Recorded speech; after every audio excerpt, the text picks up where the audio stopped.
Cumprimento a todos os meus irmãos com a paz de Jesus. Seja bem-vindo ao estudo da lição da Escola Sabatina número 3, Entendendo a Natureza Humana. Antes de começar, vamos orar. Pai querido que estás nos céus, nos unimos em oração, em adoração ao Senhor Deus, Criador dos céus e da terra, Salvador nosso, Pai nosso. Estamos aqui buscando a Tua bênção, Pai. Derrama sobre mim e os meus irmãos o Espírito Santo, abrindo a nossa mente neste momento ao estudarmos a Tua palavra, em nome de Jesus. Amém. Entendendo a natureza humana. O verso áureo: Então o Senhor Deus formou o homem do pó da terra, e lhe soprou nas narinas o fôlego de vida, e o homem se tornou um ser vivente. Uma alma vivente. A tensão entre a palavra de Deus. Vocês certamente morrerão. Gênesis 2:16. E a falsa promessa de Satanás. É certo que vocês não morrerão. Gênesis 3, verso 4. Essa tensão da palavra de Deus com a palavra que saiu da boca de Satanás não estava restrita ao jardim do Éden. Ela tem ecoado ao longo da história. Muitas pessoas tentam harmonizar as palavras de Satanás com as palavras de Deus.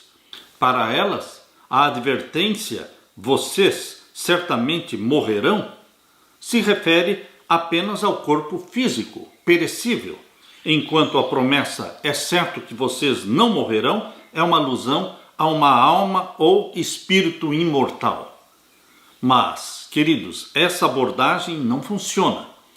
Por exemplo, palavras contraditórias de Deus e de Satanás podem ser harmonizadas?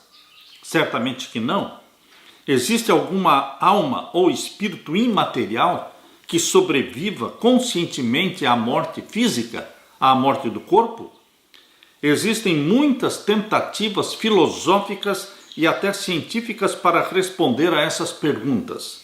Mas, como cristãos, nós que nos fundamentamos no sola Escritura, unicamente a Bíblia, nós cremos na palavra de Deus e devemos reconhecer que somente o Deus Todo-Poderoso, aquele que nos criou, também nos conhece perfeitamente. Assim, somente na palavra de Deus podemos encontrar respostas para essas perguntas cruciais. Nesta semana vamos considerar como o Antigo Testamento define a natureza humana e a condição dos seres humanos na morte. Deixe a Bíblia explicar a Bíblia. A Bíblia é bússola para a sua vida, é lâmpada para os nossos pés, luz para os nossos caminhos. Na parte de domingo, um ser vivente. Você é um ser vivente. A Bíblia chama ser vivente de alma vivente. Queridos, vamos abrir agora a Bíblia em Gênesis capítulo 1. Gênesis capítulo 1 e o verso 24 até o verso 27. Gênesis capítulo 1 e os versos 24 a 27. Os 2 ou 3 capítulos primeiros da Bíblia, Gênesis 1, 2 e 3, são muito importantes para explicar como fomos criados, como entrou o pecado nesta terra e também como Deus vai salvar o ser humano, o pecador. Este início da Bíblia, Gênesis 1, 2 e 3, realmente nós o entendemos como literal. Deus nos explicou a origem de onde viemos, por que estamos aqui. E a Bíblia termina falando lá em Apocalipse, capítulo 20, 21 e 22. Para onde iremos? Qual é o futuro daqueles que amam a Deus e que confiam em Jesus Cristo como seu Salvador? Lemos então aqui em Gênesis capítulo 1, verso 24 até o verso 26. E disse Deus: produz a terra alma vivente, conforme a sua espécie. Você pode perceber aqui em Gênesis 1, 24, que Deus está falando dos animais, chamando-os também de almas viventes. Produz a terra alma vivente conforme a sua espécie, o gado, os répteis, as bestas feras da terra conforme a sua espécie. E assim foi. E fez Deus as bestas feras da terra conforme a sua espécie, e o gado conforme a sua espécie, e todo o réptil da terra conforme a sua espécie. E viu Deus que era bom. Então, os seres irracionais, os animais, são chamados também de almas viventes. Por quê? Porque os seres irracionais, os animais, eles têm um corpo e têm o fôlego. Aquilo que tem um corpo e tem o fôlego é uma alma vivente, embora irracional. Agora vejam como é que Deus criou o ser humano, Adão e Eva. Também eles têm um corpo e têm o fôlego de vida, e também são almas viventes. Mas, queridos, diferente dos animais, nós fomos criados à imagem e à semelhança de Deus. Não fomos criados no reino animal. Nós somos seres racionais, nós temos uma razão, nós respondemos pelos nossos atos, nós somos julgados, existe um juízo celestial e Deus julgará os seres humanos criados à imagem e à semelhança dele. Deus deu o livre-arbítrio e a liberdade de escolha para as suas criaturas, seres humanos, e aqui em Gênesis 1, 26 diz: façamos o homem à nossa imagem, conforme a nossa semelhança. Vejam como Deus criou o ser humano. Façamos o homem à nossa imagem. Nós pertencemos ao reino espiritual de Deus, conforme a nossa semelhança, e domine sobre os peixes do mar. O ser humano foi feito para dominar o reino animal. Ele não é do reino animal, ele é do reino espiritual de Deus. Domine sobre os peixes do mar, e sobre as aves dos céus, e sobre o gado, e sobre toda a terra, e sobre todo o réptil que se move sobre a terra. E criou Deus o homem à sua imagem. À imagem de Deus o criou, macho e fêmea os criou. Queridos, aqui está muito claro a forma especial, carinhosa, que Deus criou o ser humano. No reino espiritual de Deus, nós poderemos ler também aqui em Gênesis capítulo 2 e o verso 7. Gênesis 2, 7. E formou o Senhor Deus o homem do pó da terra. O nosso corpo foi feito do pó da terra. E soprou em seus narizes o fôlego de vida, e o homem foi feito alma vivente. O corpo veio do pó da terra. O fôlego de vida, que pode ser entendido como espírito de vida, porque a Bíblia fala de fôlego de vida, espírito de vida como sinônimos. Queridos, o espírito de vida veio de Deus.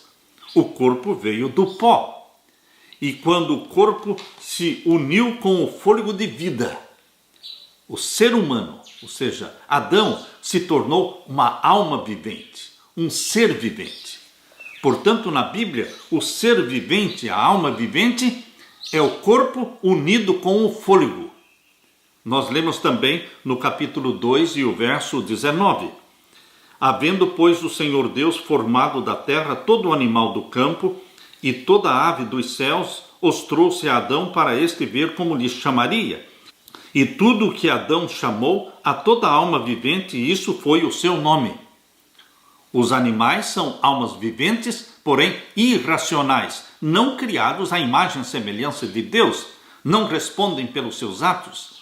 Mas o ser humano foi criado à imagem e semelhança de Deus, terá que responder pelos seus atos, entrará em juízo, o juízo celestial, e aqueles que abraçam a Jesus como Salvador serão salvos, resgatados. Queridos, Jesus Cristo morreu para a salvação dos seres humanos.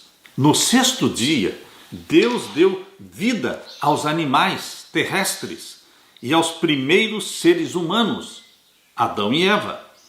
E ele formou da terra todos os animais do campo e todas as aves do céu, e formou o homem também do pó da terra.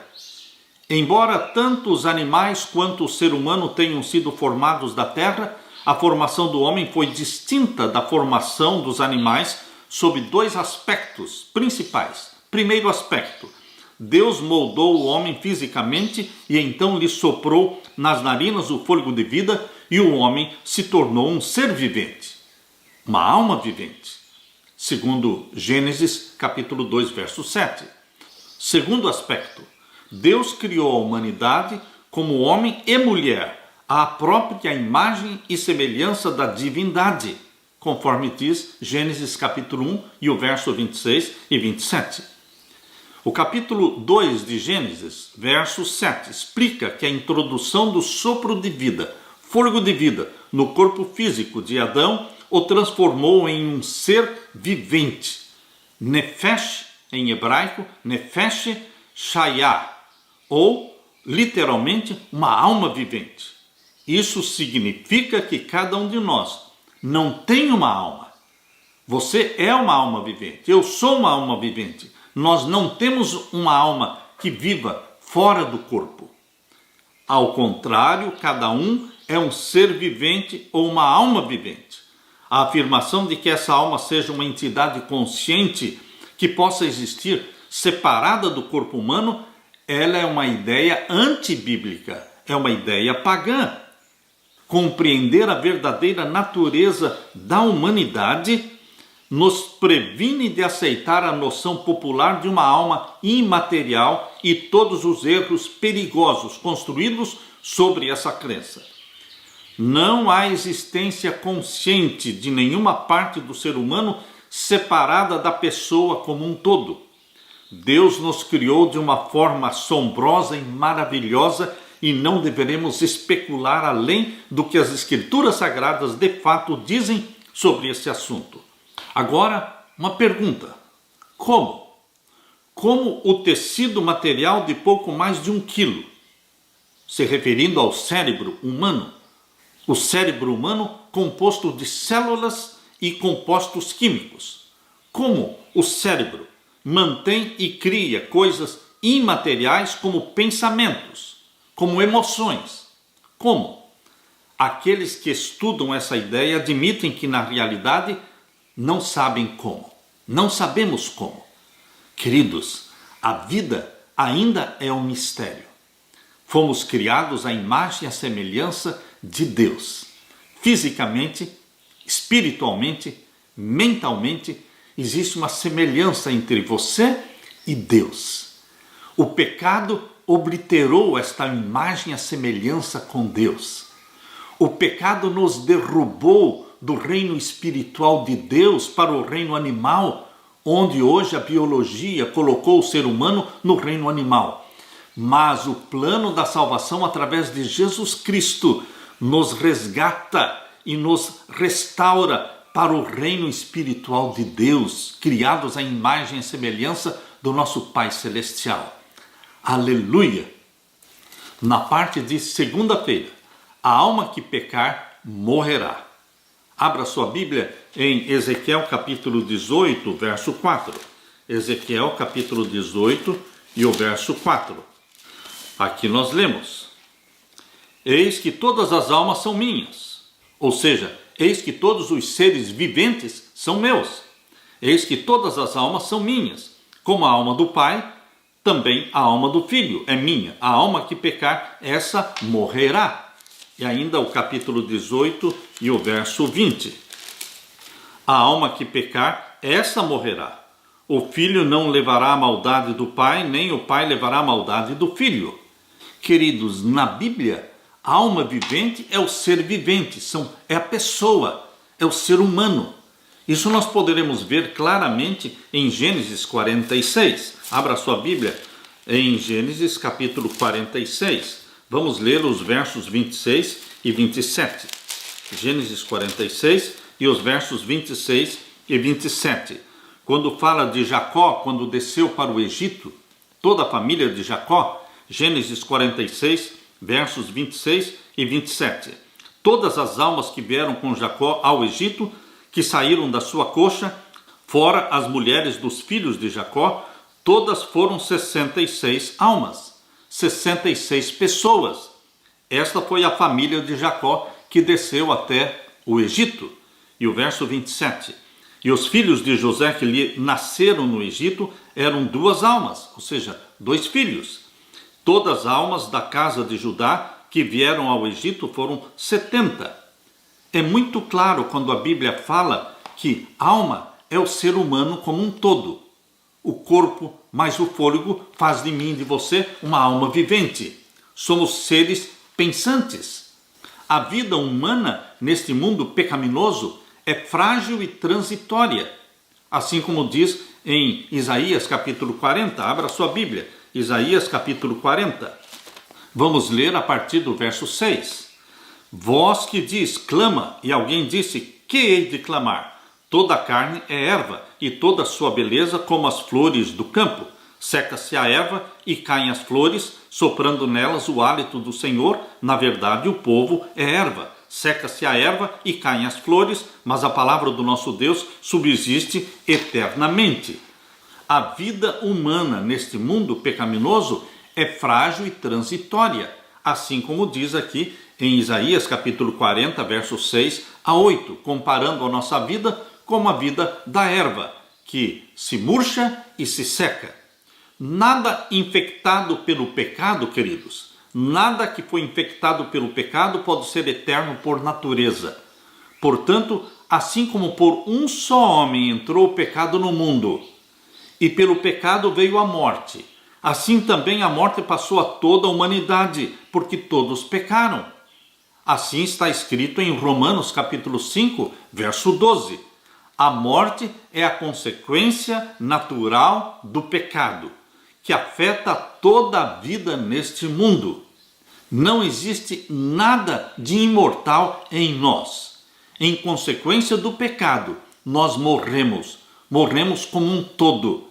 Sobre esse assunto, existem 2 conceitos bíblicos importantes. Primeiro, os seres humanos e os animais morrem, ambos. E para compreender isso, vamos ler Eclesiastes capítulo 3. Eclesiastes capítulo 3 e os versos 19 e 20. Eclesiastes capítulo 3 e os versos 19 e 20. Aqui nós lemos: porque o que sucede aos filhos dos homens, isso mesmo também sucede aos animais. A mesma coisa lhes sucede. Como morre um, assim morre o outro. Todos têm o mesmo fôlego. E a vantagem dos homens sobre os animais não é nenhuma, porque todos são vaidade. Todos vão para um lugar, todos são pó e todos ao pó tornarão. Os animais e o ser humano, quando morrem, voltam para o pó. E o fôlego de vida veio de Deus, volta para Deus. Os seres humanos e os animais morrem de igual maneira. E aqui diz o verso 21. Quem adverte que o fôlego dos filhos dos homens sobe para cima e que o fôlego dos animais desce para baixo da terra? Então, queridos, a Bíblia deixa claro de que tanto os animais como os seres humanos morrem e o corpo volta ao pó e o fôlego de vida volta para Deus. Então, qual a diferença entre o ser humano e os animais? É que nós fomos criados à imagem e semelhança de Deus como seres racionais. Deus nos deu a liberdade de escolha e nós respondemos pelos nossos atos. Jesus Cristo veio para morrer não pelos animais. Jesus Cristo veio dar a sua vida em resgate dos seres humanos criados à imagem e semelhança de Deus. O segundo conceito é que a morte física de uma pessoa implica a cessação da sua existência como alma vivente. Em Gênesis 2,16, Deus havia alertado Adão e Eva. Abra sua Bíblia em Gênesis capítulo 2 e o verso 16. Aqui nós lemos: e ordenou o Senhor Deus ao homem, dizendo: de toda árvore do jardim comerás livremente, mas da árvore da ciência do bem e do mal, dela não comerás, porque no dia em que dela comeres, certamente morrerás.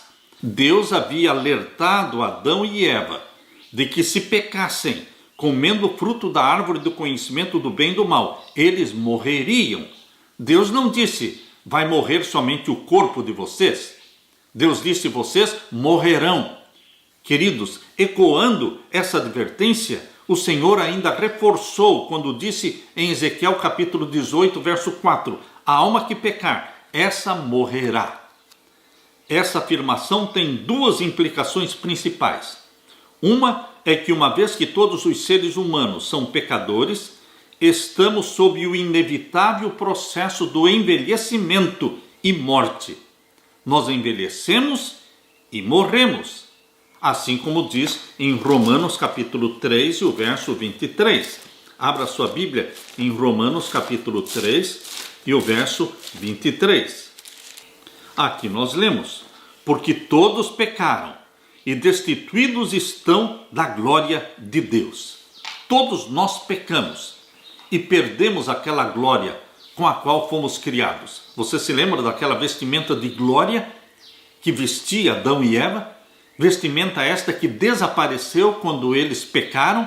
Pois bem, aqui está dizendo: porque todos pecaram e destituídos foram da glória de Deus. Queridos, Jesus Cristo quer restaurar em você a glória de Deus. Deus quer tornar você e a mim seres espirituais, restaurar em nós esta imagem, esta semelhança divina. Outro conceito bíblico e que invalida a noção de uma suposta imortalidade natural da alma é que, se a alma continuasse existindo como uma entidade pensante fora do corpo, então na realidade não existiria morte. Existiria vida após a morte. Mas a Bíblia não ensina vida após a morte. Depois que um ser humano morre, o que existe é a ressurreição. Enquanto mortos, não temos consciência de nada, é a cessação da vida. A vida só retornará na ressurreição, que é um ato sobrenatural realizado por Deus. Só Deus tem o poder de ressuscitar os mortos. Queridos, a solução bíblica para o dilema da morte não é uma alma sem corpo que migra para o paraíso ou para o purgatório ou mesmo para o inferno. A solução bíblica é a ressurreição final dos que morreram em Cristo. Aleluia!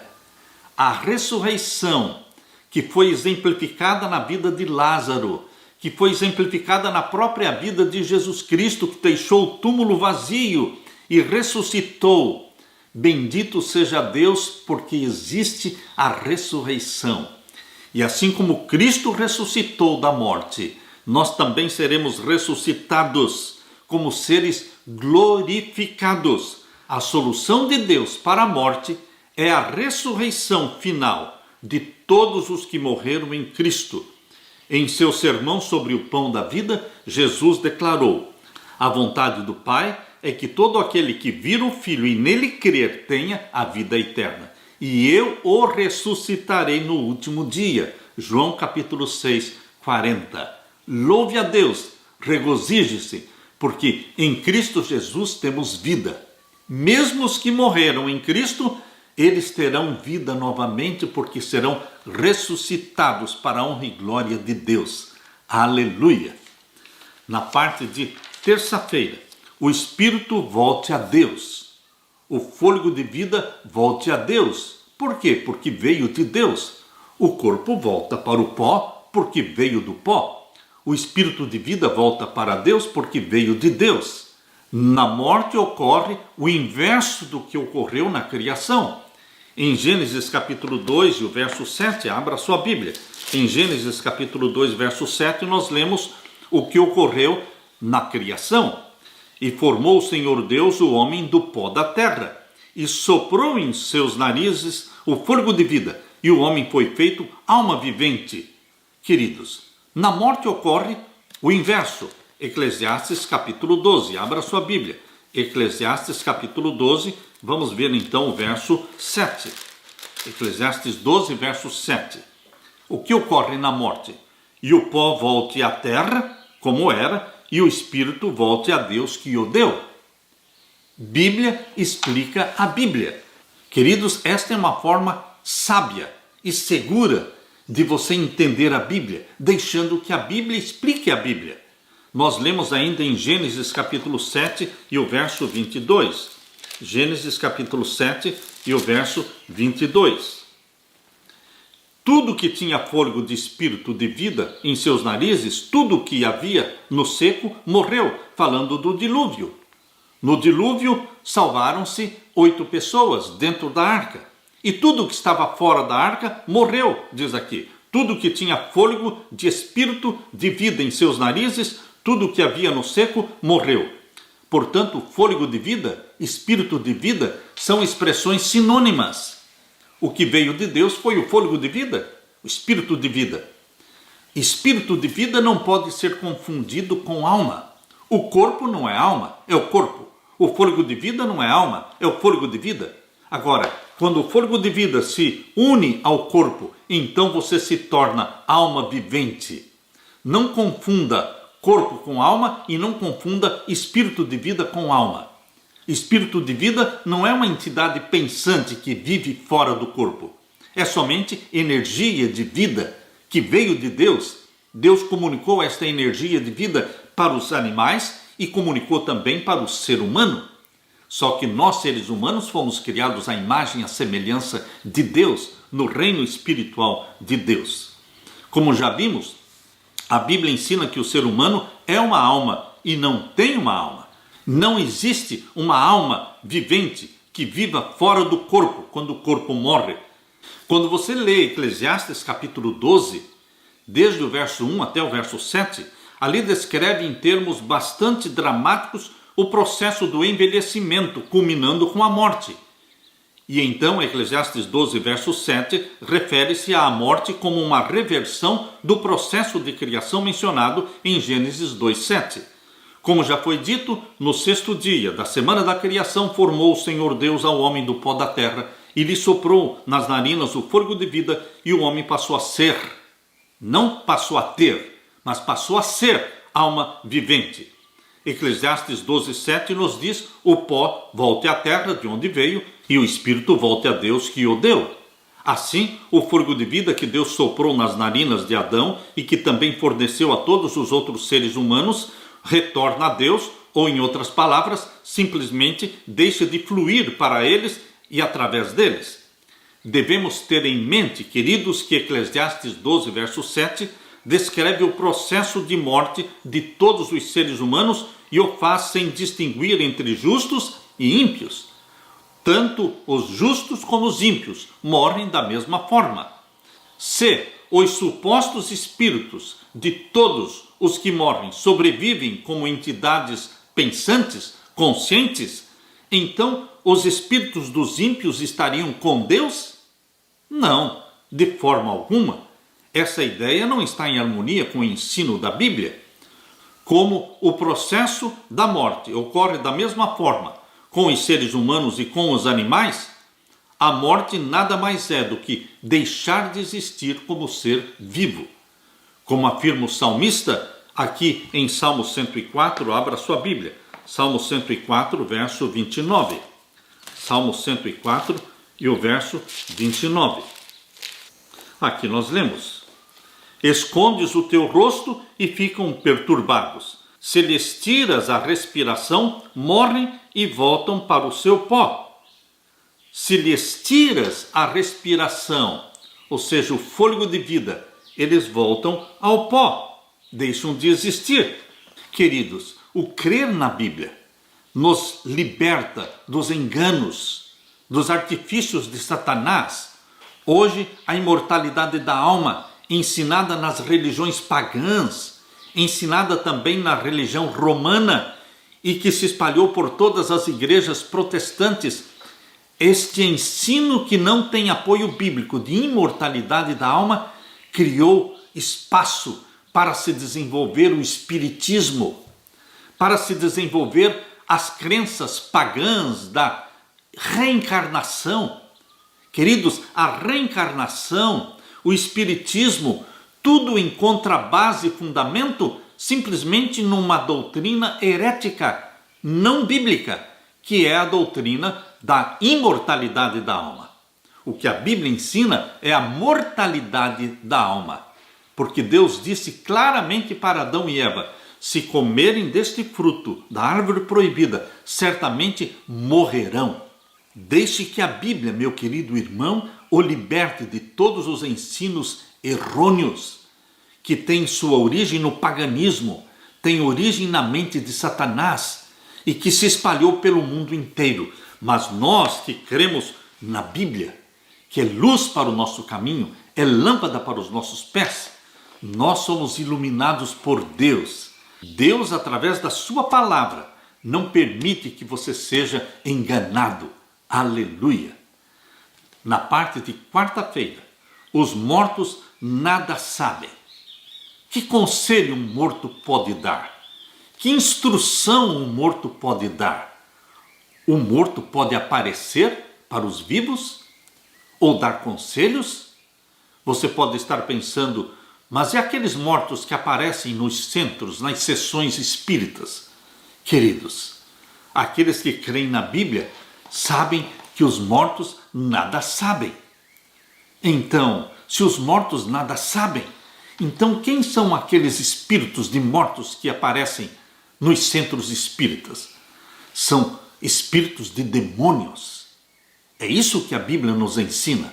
Abra sua Bíblia agora em Salmos 115.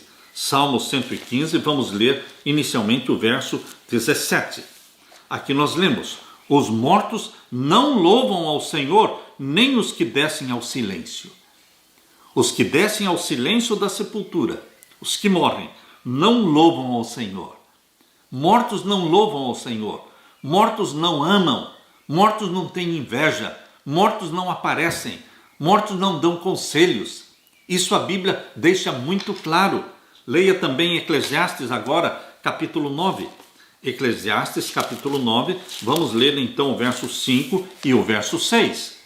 Aqui nós lemos: porque os vivos sabem que hão de morrer, mas os mortos não sabem coisa nenhuma, nem tampouco eles têm jamais recompensa, mas a sua memória ficou entregue ao esquecimento. Morto não tem recompensa. Deus não dá recompensa para mortos. Os mortos não louvam ao Senhor, os mortos não têm recompensa. Mas, e os justos que morreram? Quando é que eles vão receber a recompensa? Na ressurreição, meus queridos. Na ressurreição. Por isso a Bíblia explica a Bíblia. Abra sua Bíblia em Lucas capítulo 14, verso 14. Lucas 14 e o verso 14. Aqui explica que a recompensa será dada na ressurreição. Não é durante a morte que as pessoas são recompensadas indo para o céu, ou indo para o purgatório, ou indo para o inferno. Não, queridos. Não é na morte que as pessoas são recompensadas, mas será na ressurreição. Lucas capítulo 14, verso 14. E serás bem-aventurado, porque eles não têm com o que te recompensar, mas recompensado te será na ressurreição dos justos. Recompensado te será na ressurreição dos justos. Quando você lê os versos anteriores de Lucas 14, você lê então e entende melhor. Capítulo 14 e o verso 12. E dizia também ao que tinha convidado: quando deres um jantar ou uma ceia, não chames os teus amigos, nem os teus irmãos, nem os teus parentes, nem vizinhos ricos, para que não suceda que também eles te tornem a convidar e te seja isso recompensado.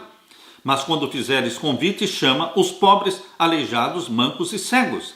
E serás bem-aventurado, porque eles não têm com o que te recompensar, mas recompensado te será na ressurreição dos justos.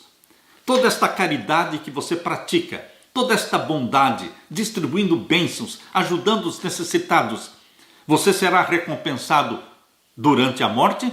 Na hora que morrer? Não. Você será recompensado na ressurreição. Está muito claro a palavra de Deus.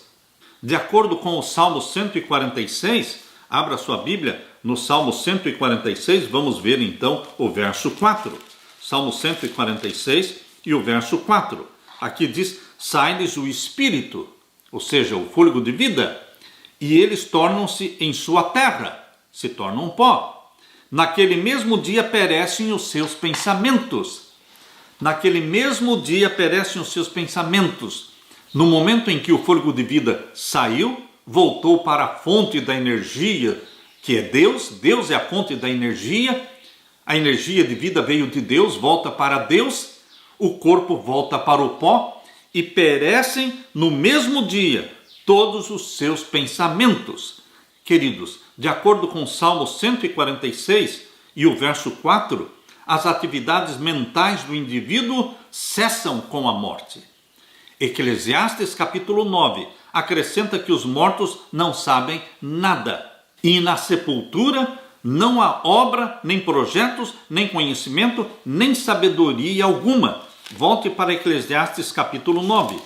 Voltando para Eclesiastes capítulo 9, nós vamos ler agora o verso 6.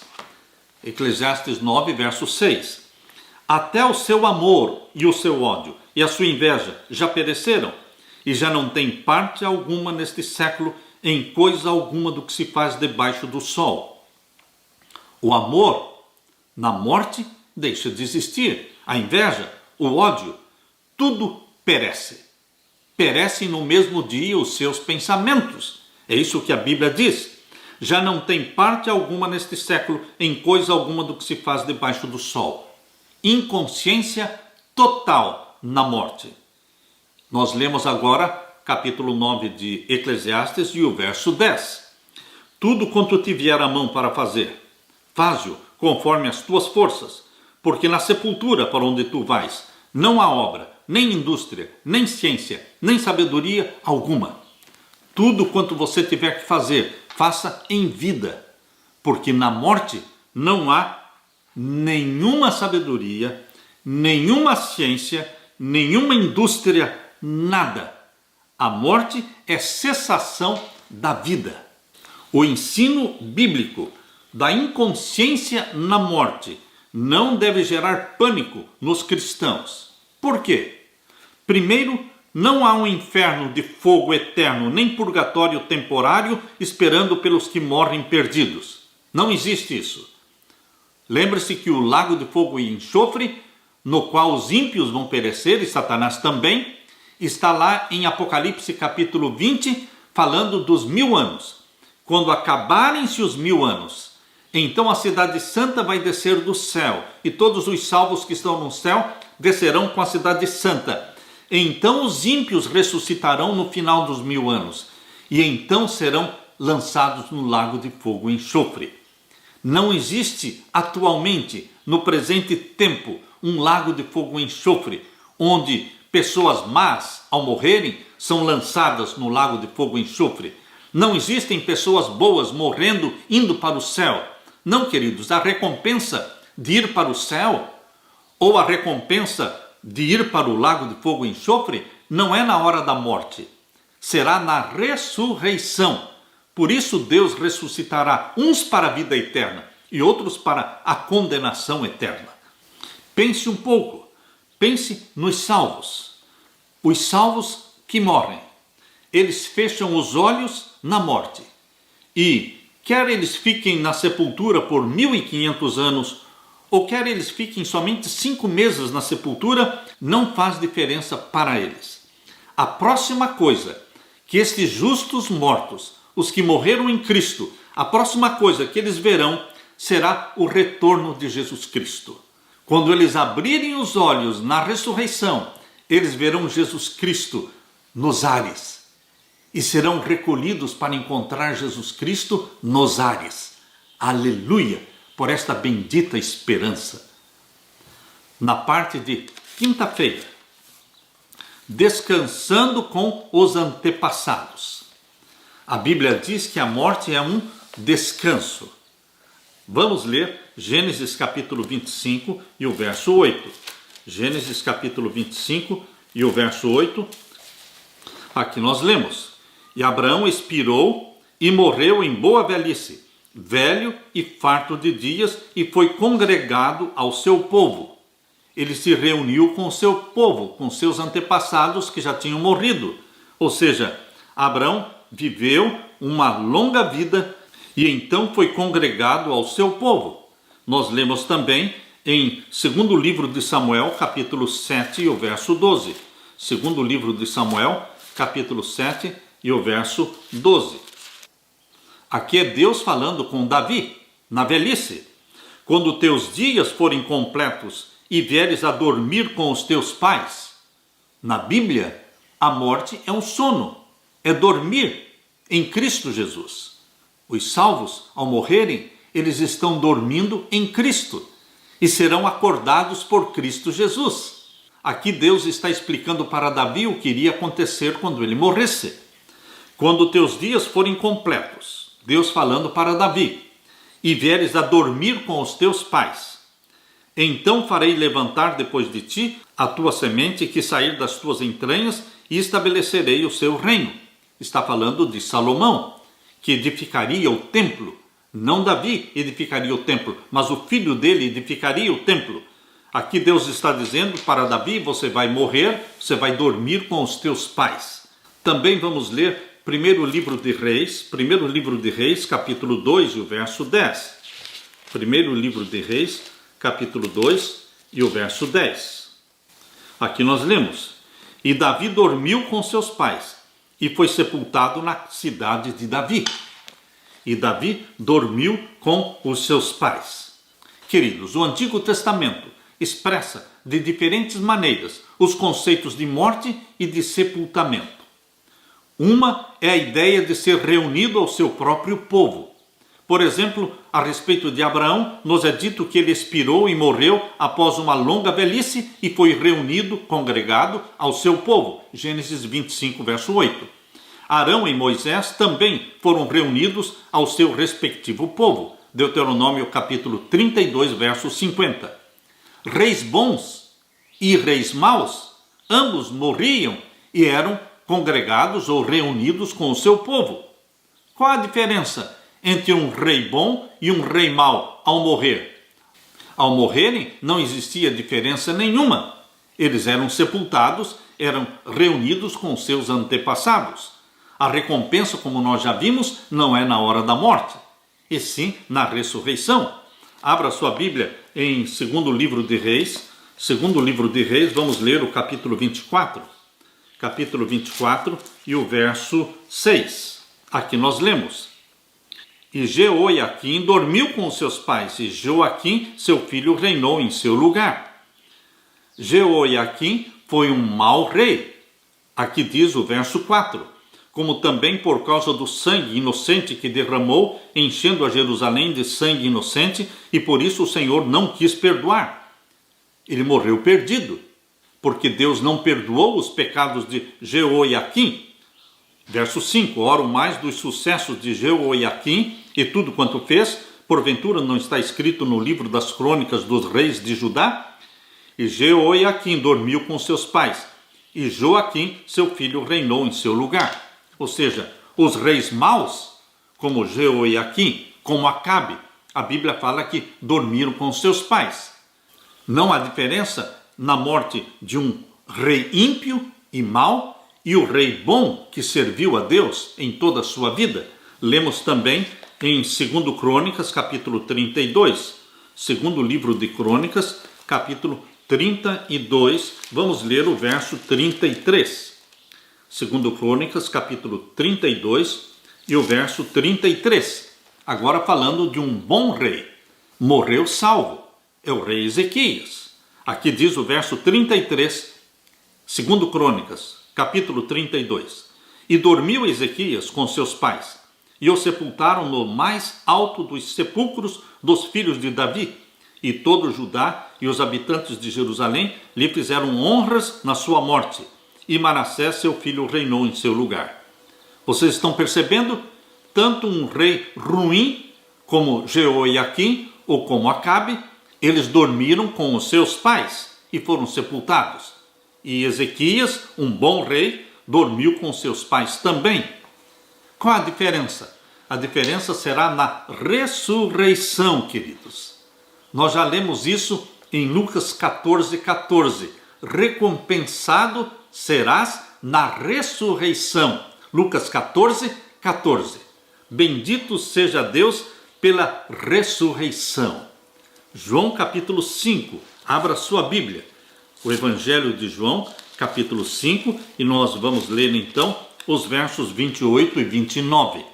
Veja o que disse Jesus: Não vos maravilheis disto, porque vem a hora em que todos os que estão nos sepulcros ouvirão a sua voz. Onde estão os mortos? Biblicamente falando, onde estão os mortos? Nos sepulcros.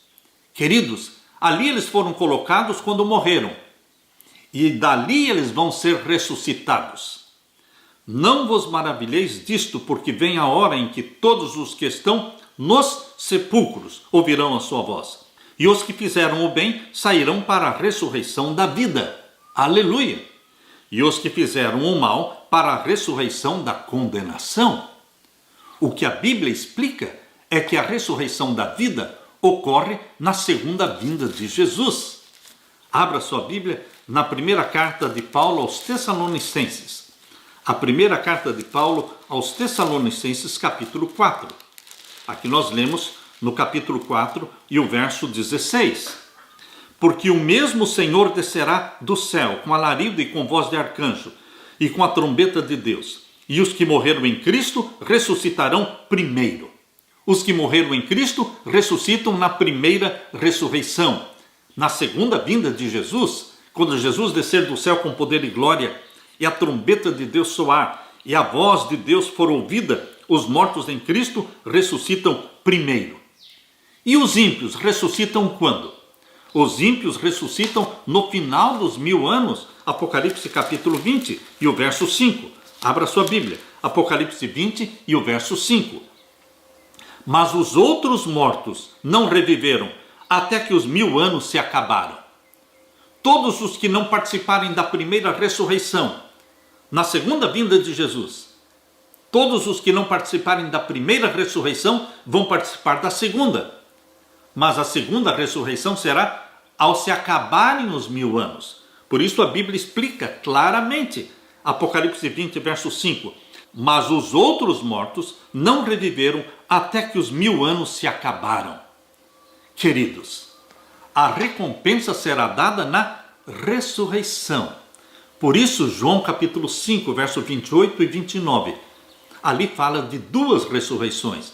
A da vida, na segunda vinda de Jesus, para sermos arrebatados para o céu, para vivermos 1000 anos no céu com Jesus Cristo. E a segunda ressurreição é a da condenação, que será no final dos 1000 anos, para então serem lançados no lago de fogo e enxofre. Queridos, Jesus Cristo oferece para você a vida.